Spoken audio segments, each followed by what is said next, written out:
This one picture completely debunks everything accepted science would have you believe about the origins of mankind. It's not about the beliefs of the people who occupy this building. It's the building itself. I'm sure a lot of you probably scratching your heads going, Florida Maquis, that's St. Peter's Basilica in Rome. Why does the building prove or disprove anything? Well, we're going to get into that in this video because there's some new evidence that has come out in other parts of the world that shows something, and nobody is asking the right questions. 200 years later, this is Palais Garnier in France. These two buildings, according to accepted science, should not exist. Now, I'm sure a lot of people are already confused and like, oh, I'm going to go back to TikTok. Those videos are over in a minute. Your videos take too long. Well, okay. But if you're a thinking person, I'd like to invite you to join us over at the Florida Maquis Patreon channel. We talk about these types of things here at the main channel, but we've got to stay within the boundaries of censorship because they don't like anyone questioning accepted science, even though that's been the history of actual science for all of mankind. If you'd like to join us over there, I'll tell you what, guys, I could sure use your support these days with the way the censorship is. It's not getting any better. I have it set at the lowest allowable possible level over there of $1 per month to get access to the vast majority of the library over there. There's a $5 level, 10 and 15 as well. And we try to do 3 to 4 videos over there every week to the very best of our ability. Sometimes it's not quite that often, but believe me, there's a lot of content over there never before seen on YouTube. Can't be seen on YouTube just because of the new rules. But let's get into it. Science, always question, always doubt, always admits when it's wrong. When challenged, replies with evidence. But these days, the science is never allowed to be questioned, can never be doubted, never admits when it's wrong. When challenged, becomes hostile and then begins attacking people. Albert Einstein said the important thing is to never stop questioning. He also said that if he was asked to solve a problem in 1 hour and his life depended on it, he said he would spend the first 55 minutes of that hour trying to figure out the right question to ask, and the last 5 solving it.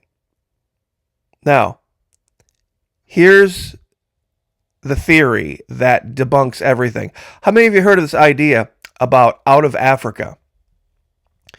This idea that every single human being on the planet originated in Africa and then slowly, over a period of 100,000 years, made their way to Europe and then to India and then into Russia and then to Australia, and then all the way, then they walked across the Bering Land Bridge and then all the way into the Americas. And then the last place they arrived, the newest arrivals, would be in the south of South America.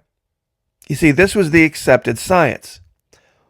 Well, I have a question. Then if society began here in Africa and began developing here, and then these were just all migrants and settlers that went everywhere else, clearly they wouldn't have been more technologically advanced than anywhere other than Africa, because this is where everything began. This was the hub.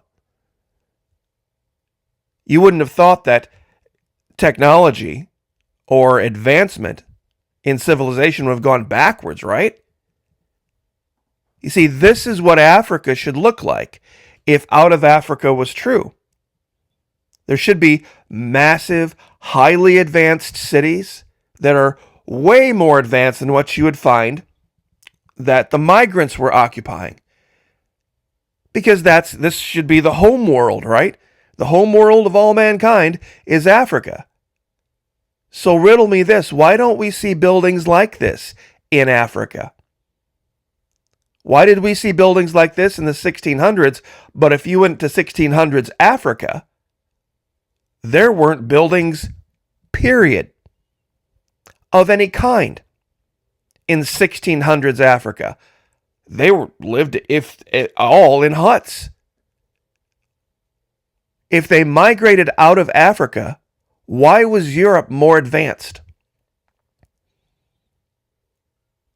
That's my question. Why was Europe more advanced if out of Africa was true? Well, guess what?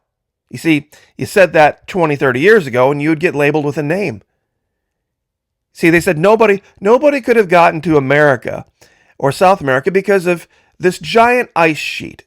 There was a giant ice sheet that prevented migration, and then, lo and behold, sometime between 14,700 and 12,600 years ago, the ice sheet, and then everybody migrated, and that's how we get North Americans. Well, guess what? Footprints unearthed at White Sands National Park in New Mexico were made by a group of teenager children and the occasional adult, and have been dated to the height of the last glacial maximum some 23,000 years ago. But according to accepted science, that couldn't possibly be, because they couldn't have come out of Africa across Russia and then been down here. It couldn't have happened. So this is accepted science versus accepted science. Controversial footprints suggest we evolved in Europe, not Africa. Jawbones discovery challenges out of Africa model. And get this, an archaeological site in southern Chile has been dated to 16,500 BC. How could there possibly have been humans of any kind here in 16,500 BC if that land bridge didn't open up until 12,000? You see, this is the point. This is the point. The idea now about, you see, this is what Antarctica looks like because of the weight of the ice sheet on it. All of these kind of disparate connected islands and archipelagos and all this. But this is what Antarctica looked like before the ice. And now they are finding and proving, factually speaking, that there's evidence for mankind evolving simultaneously in different parts all across the world. Of course, except for accepted science saying there's no evidence of any humans in Antarctica, just every other continent. I brought this up, it must have been, I forget how long ago. Netherlands, circa 1500 AD. They're using LiDAR to kind of burn through all of the foliage and all of the topographical stuff and look down and see all of these walls, all of these buildings, all of these different, easily discernible units of civilization. And they confirm that that's a settlement, but when we show this in satellite imagery on the surface of Antarctica, everybody thinks I'm crazy. This image on the right is from Victoria Land, Antarctica. And in the upper left here, if you go to Google Earth Pro, you can type in these coordinates right here. I'll leave this up here for a minute so you can either write them down or screenshot. And you can go find these walls, these units of civilization that they confirm is evidence of civilization in the Netherlands. Another thing we found in Antarctica, the Sphinx, which I don't, honest to God, know even how old the Sphinx is. I'm sure somebody's going to Google it for me. But we went Google Earth Pro and we looked at the Sphinx and we measured the size of the head, the size of the paws, the size of the entire structure, the width, the distance between the paws. And lo and behold, here in Antarctica, under a giant pile of snow, we see something virtually identical. And a lot of speculation has been that, between the paws, if you walked below the body of the Sphinx in Egypt, that there's some cavern down there with secrets unknown. Well, lo and behold, here we find a cave that goes to that exact location. And many other sites as well on the surface of Antarctica that show there's some thing going on where there's entities of some kind, a civilization, some ability to traverse from below the ice to above the ice. This is a burial mound picture that we found in Antarctica. This is Tennessee. Virtually the exact same size.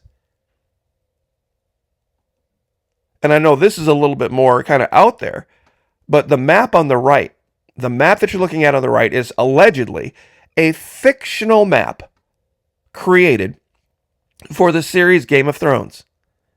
And it shows an area here that kind of curves off to the left. There's this huge amount of land here. And then up here to the north, there is this frozen Northland. Those of you that are familiar with the story of Game of Thrones will understand what I'm talking about. Well, if you look at the southern part of South America, where it meets the northern part of Antarctica, there's this giant area that has been washed away. It looks like somebody took a giant thumb and ran right through here and washed it all away.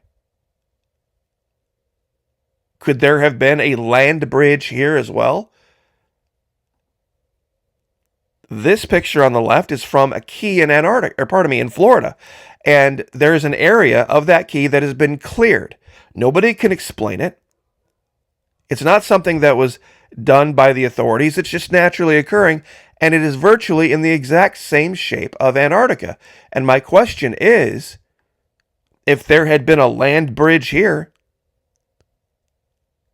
and something washed it away, could there have been people that migrated out of Antarctica into South America and could be responsible for that settlement that is a place called Monteverde?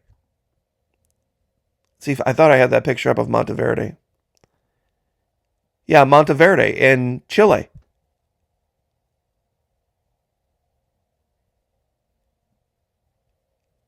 Let's see what else we got. Oh, this is from Peru.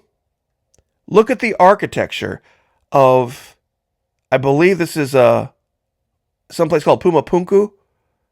It's one of these ancient sites in Peru, tens of thousands of years old, and the architecture is absolutely spectacular. They have holes that are drilled that looks like somebody had a laser drill. It's an incredible thing to see out of Peru. But this, forget what they believe inside the building of St. Peter's. Think about the building itself. How could, in the 1500s is actually when they started building St. Peter's, have had the ability and the knowledge to do this if these were just the remnants of people who had come out of Africa? This is the 1800s in France. How in the world could this have been the case if Africa didn't look like this? If Africa is the basis of civilization, then Africans should be by far the most technologically advanced, but they're the most backward on the planet. It's the most backward, heavily populated, overcapitalized area on the planet. It's a giant, well, I'm not going to say it because I can't because of censorship, and I probably should leave it there. But trust me, we'll talk about this more over at Patreon. Nobody can explain this. This has been debunked. This has now been accepted science, has debunked another form of accepted science. If this is where all humans began, why is this the least technologically advanced area of humans? Why are the most technologically advanced area of humans way over here? And some could speculate, long ago, even in South America, the Incas, the Mayans, all of the things that we see over there, they have some construction techniques that even we can't replicate today, but that's the farthest point away from, allegedly, the diaspora, I guess is the word they use, of people that are the origin. People up here clearly shouldn't be more advanced. Or here, ever seen some of the structures in the Middle East in Dubai or in Saudi Arabia? They're unreal. How advanced they are, and they have the highest. Was the Burj Khalifa? How in the world are they that much more advanced than the entire continent of Africa if Africa is the root? It makes no sense. Or were they wrong about this? Were they wrong about this? This idea that everybody just got everywhere by walking and nobody built a boat is just unreal to me. So anyway, I will leave it there. But the thought-based life, it's an easy question to see and an easy question to ask. But when you're caught up in your emotions, sometimes people don't look at things clearly. That's why we have the Patreon channel. Love to have you over there. Could sure use the help, guys. I really could. I know $1 a month doesn't seem like, it would be a lot, but it would make a huge difference in numbers. It makes a big difference because they add up. God bless. Pray for each other. Pray for me. I'll pray for you. Lift each other up. Like, share, subscribe. See you guys next time.